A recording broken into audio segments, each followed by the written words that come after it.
હમણાં પવનની ગતિ વધુ રહી છે. તારીખ 6, 7, 8માં પવનની ગતિ રહેશે. 2 દિવસ પવનની ગતિ વધુ રહેવાની શક્યતા રહે છે. જેમાં મધ્ય ગુજરાતના ભાગોમાં પવનની ગતિ 15 કિલોમીટર પર અવરની રહેવાની શક્યતા રહે છે. ઉત્તર ગુજરાતમાં પણ પાછી 15 કિલોમીટર પર અવરની રહેવાની શક્યતા રહે છે. જૂનાગઢના ભાગોમાં પણ પાછી 15 કિલોમીટર પર અવર અને દક્ષિણ ગુજરાતના ભાગમાં 16 કિલોમીટર પર અવરની રહેવાની શક્યતા રહે છે. કચ્છના ભાગમાં વધુ રહેવાની શક્યતા રહે છે. રાજકોટના ભાગોમાં પણ 15 કિલોમીટર પર અવરની શક્યતા રહે છે. જ્યારે આજકાલનો પવન વિન્ડ ગસ્ટ લગભગ મધ્ય ગુજરાતના ભાગોમાં 35 કિલોમીટરની આસપાસ રહેવાની શક્યતા રહે છે.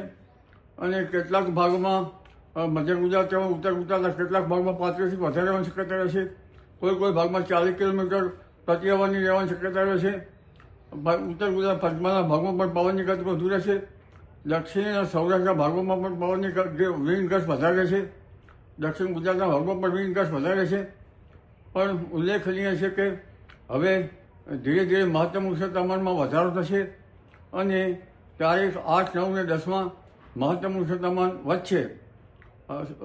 લગભગ તારીખ 8, 9 અને 10માં મહત્તમ ઉષ્ણતા તાપમાન કોઈ ભાગમાં લગભગ મધ્ય ગુજરાતના ભાગમાં 35 કિલોમીટરની આસપાસ થવાની શક્યતા રહે છે.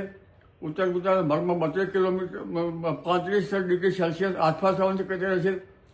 જ્યારે મહત્તમ ઉષ્ણતા તાપમાન ઉત્તર ગુજરાતના ભાગમાં 32 ડિગ્રી સેલ્સિયસ આસપાસ થવાની શક્યતા રહે છે. કોઈ ભાગમાં 33 ડિગ્રી સેલ્સિયસ થઈ શકે છે. જૂનાગઢના ભાગોમાં પણ 32, 33, 34 ડિગ્રી સેલ્સિયસ આસપાસ થવાની શક્યતા રહે છે. એટલે મહત્તમ ઉષ્ણતા તાપમાન લગભગ 32થી 35 ડિગ્રી સેલ્સિયસ આસપાસ ગુજરાતના ઘણા ભાગોમાં રહેવાની શક્યતા રહે છે. અલબત્ત પશ્ચિમ સૌરાષ્ટ્રના ભાગમાં લગભગ મહત્તમ તાપમાન 28 ડિગ્રી સેલ્સિયસ આસપાસ રહેવાની શક્યતા રહે છે. અને કચ્છના ભાગમાં 28 ડિગ્રી સેલ્સિયસ આસપાસ અને ઉત્તર ગુજરાતના ભાગમાં 28 ડિગ્રી સેલ્સિયસ આસપાસ રહેવાની શક્યતા ગણી શકાય. પણ ઉલ્લેખનીય છે કે આ પવનની ગતિથી દિવેલાના પાકમાં કંઈક અંશે ત્યાંની રજ ઘટી જવાની શક્યતા રહે છે. દિવેલાના પાક સારા છે એટલે તેનું ઉત્પાદન સારું આવે, છતાં કંઈક અંશે ઘટાડો થાય. ગરમી પડે તો દિવેલાના પાકમાં જીનેટિક રિવર્ઝન આવે અને ઉત્પાદન ઓછું આવવાની શક્યતા રહી શકે.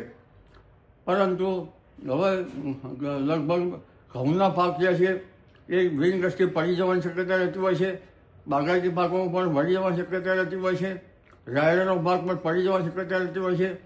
એટલે ખેડૂત ભાઈઓને આ અંગે કંઈક હરકતનો સામનો કરવો પડી શકે તેમ છે. પણ ઉલ્લેખનીય છે કે દેશના ઉત્તરીય પર્વતીય પ્રદેશોમાં તારીખ 8, 9 ફેબ્રુઆરીથી એક વિસ્કટ ડિસ્ટર્બન્સ આવી રહ્યું છે. જેના કારણે ઉત્તર ગુજરાતના ભાગોમાં તારીખ 8, 9, 10માં વાદળો આવવાની શક્યતા રહેશે. મધ્ય ગુજરાતના ભાગોમાં તારીખ 8, 9ની આસપાસ વાદળો આવવાની શક્યતા રહેશે. પણ ઉલ્લેખનીય છે કે દેશના ઉત્તરીય પર્વતીય પ્રદેશોમાં તારીખ 8, 9 ફેબ્રુઆરીથી એક વિસ્કટ ડિસ્ટર્બન્સ આવી રહ્યું છે. જેના કારણે ઉત્તર ગુજરાતના ભાગોમાં તારીખ 8, 9, 10માં વાદળો આવવાની શક્યતા રહેશે. મધ્ય ગુજરાતના ભાગોમાં તારીખ 8, 9ની આસપાસ વાદળો આવવાની શક્યતા રહેશે. દક્ષિણ સૌરાષ્ટ્રના ભાગોમાં અને સૌરાષ્ટ્રના અન્ય ભાગોમાં વાદળ આવવાની શક્યતા રહેશે.